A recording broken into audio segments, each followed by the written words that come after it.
One of the most sought after questions that people generally ask, especially if they are cricket fans, is when is India and Pakistan playing again? Yes, today we are going to talk about the economics behind specifically India Pakistan's cricket match in my channel Everything Business by SIRISHA Varma. If you look at India and Pakistan, they have been playing with each other for a while now, and they have been known for their cricket rivalry. India Pakistan cricket rivalry is one of the most intense sports rivalries in the world. The tense relationships between the neighbors is due to multiple factors. It is because of the partition that happened in 1947, resulting in two separate countries, India and Pakistan. Apart from that, the Indo-Pakistani Wars and the Kashmir conflict, which is supposed to be supported by Pakistan, do add fuel to the fire between these two nations. If you look at the statistics of the games played by India and Pakistan together and the number of wins that Pakistan has achieved and India has achieved in these matches, these are the figures.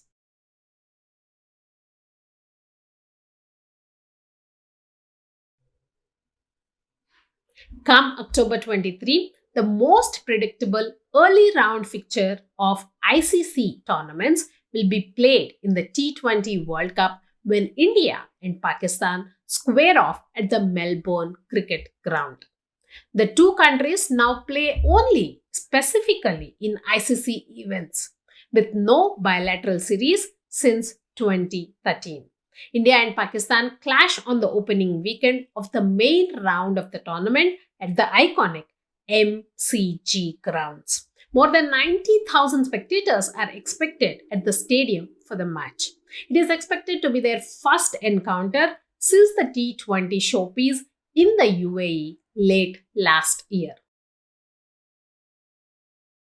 Now, if you specifically look at the different countries playing off against each other in an ICC World event, how is this decided? This is decided basing on the seedlings and team rankings after putting India and Pakistan in the same pool. If you look at the current rankings of the cricket teams of multiple countries, according to Wikipedia, this is the seedings and the rankings list.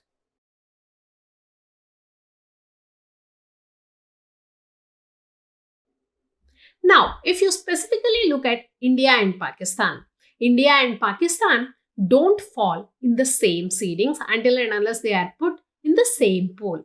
Then why is it that both these countries come together to play in the ICC events? Just because of the economics of the match. Simply because it guarantees spectators at the ground. And if allowed, mind boggling television viewership, hype, and of course, a lot of talking points. Now, if you look at ICC wants to make sure that they are taking advantage of the biggest rivalry in the world cricket. With almost no likelihood of a clash otherwise, fans on both sides of the border look forward to these fixtures with heightened anticipation. Now, if we look at the figures, viewership figures for the India Pakistan game in the T20 World Cup, according to BARC, which is Broadcast Audience Research Council India, these are the figures. BARC is a TV audience measurement service, and according to BARC, the India Pakistan game in the 2021 T20 World Cup soared up to 167 million viewers on television just in India. Given the expatriate population of India, if you look at worldwide, these figures go up to 273 million viewership and 50 million digital only viewers. Now, if you specifically look at these economics and statistics, the next question that comes to mind is why aren't these teams, that is India and Pakistan, playing more often with each other if they gather such huge crowds? They never play in a bilateral series. They only play in ICC because the relationships amongst the neighbors has been tense. The Board of Control for Cricket in India, which is BCCI, requires the government's permission for both these teams to come together and play in a bilateral series. Whereas the government of India is not giving this permission because it cites Pakistan's support to terrorism on Indian soil as the reason for denying permission.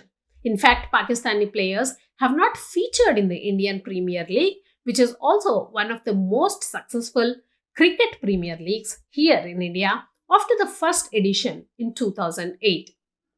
Now, since these teams only play in ICC events and don't play in any bilateral series, what has that been on the two boards? How the economics of these has affected the two boards? BCCI is an immensely cash-rich organization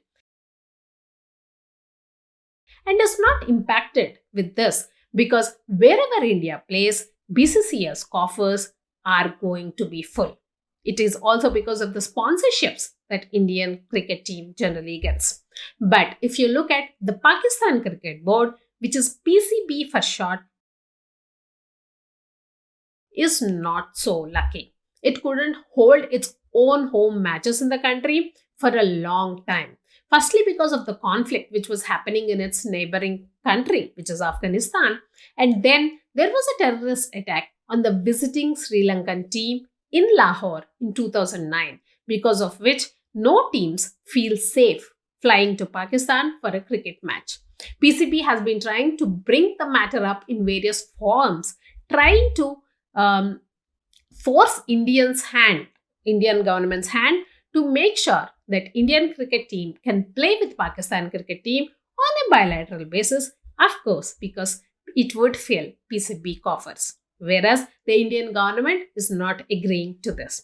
Why are we talking about cricket in this channel, which is everything business, right? Of course, because of the economics of the situation. And in India, if you specifically look at the biggest business cults, we say there are three of them. Number one is education, number two is cricket, and number three is religion. I hope you found this content interesting. If you did, please do subscribe to my channel and smash that like button. If you want me to cover any specific topic, please do drop a comment in the comment section below and I will pick that specific topic up. Please do take care. Have a great weekend ahead. Bye-bye. This is Sirisha Varma, founder chief strategist at Branding by Pixels, business strategy design and digital marketing company coming live to you from India.